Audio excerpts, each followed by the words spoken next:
So guys, for today's video, no, bibili tayo ng second hand na motor at ang gusto natin yung galing sa mismong kasa ng mga napipili nating motor na repo. So ito na guys, no, galing din tayo sa Mercedes Motorstar, Divisoria, Lucy, Skygo.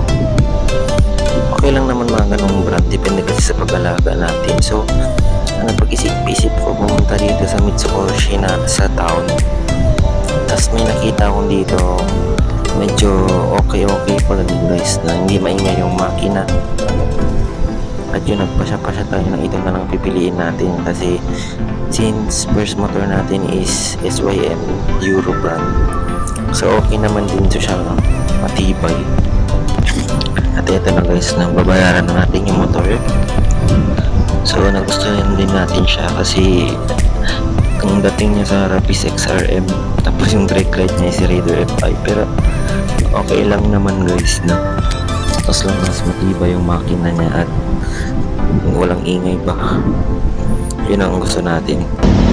Ay, example galing yung concern lang si may uban kin sakat. Pwede ba si manda lang di ba cameraman addition? Guys, na kinakausap ko yung staff ng Mitsukoshi kasi ang pinaproblema ko wala akong kasama na promotor yung motor guys, no? So may mga pwede pa lang sila available na kasama na tulungan ka dalhin yung motor kung saan mo gusto siya dalhin guys. So yun, pinadiretso ko siya sa motor shop no, kay Kuya sa Trusted Mechanics ko dun sa may Canilar. Okay, ito sir, mandili niya. Sakalo po sir. Si kay kanso ka na rito no. Kanso di ba? Balas pati ko no. Kanso man clutching na traffic.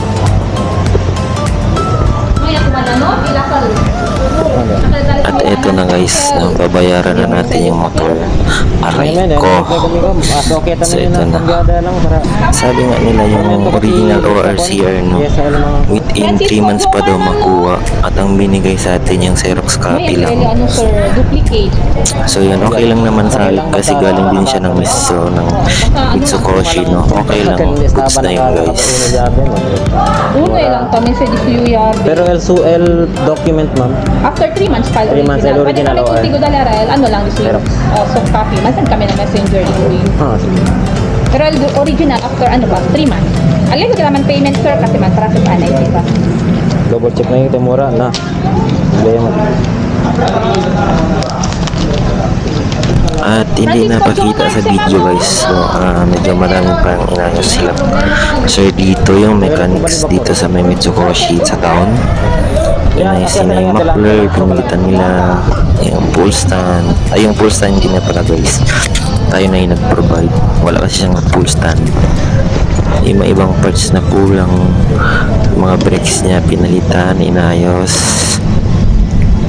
So yun, pero overall kahit pinalitan nila, bumili pa rin tayo ng ibang parts niya na para mas maayos na siya maging guys, na ginastos pa natin siya no, aside sa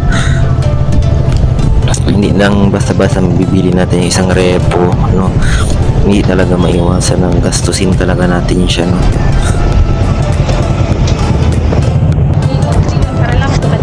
Dahil lang yung panel, mga cable lang sa kalang sila yan. Okay.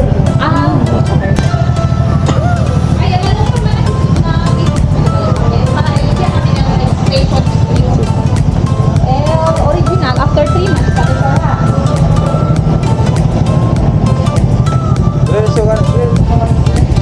Ada sila. Okay. Komponen sila sir mga Throttle.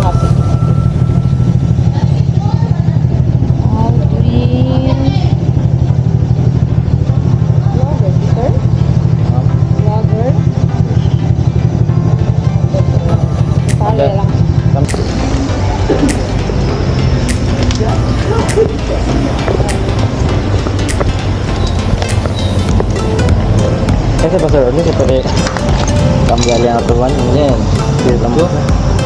Ano ko na yan? At yun guys, na dinadala na sila sa yung motor papuntang kay Kuya sa shop. Yan, ito na, it's the beginning ng gastos ulit. So yun.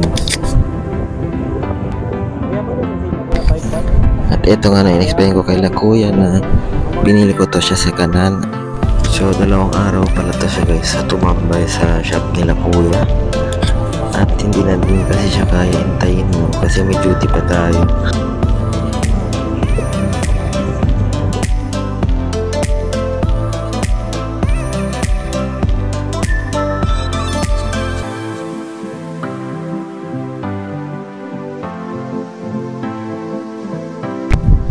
Ito guys, tinawag pala natin yung motor and ito yung forma niya na hindi pa natin tinanggalan ng sticker, hindi pa natin ni-repaint.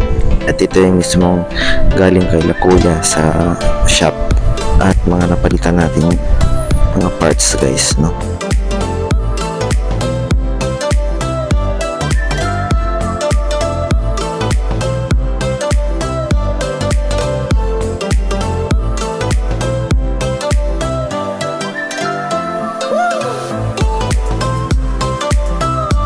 So nagkaharap lang ngayong dalawa guys, no? White and black pa rin yung motif natin sa motor. And yung puti sticker lang na matanggal lang natin guys. So nagkaharap na si Euro at saka si Raider. May isang motor pang service, isa pang Sunday rides.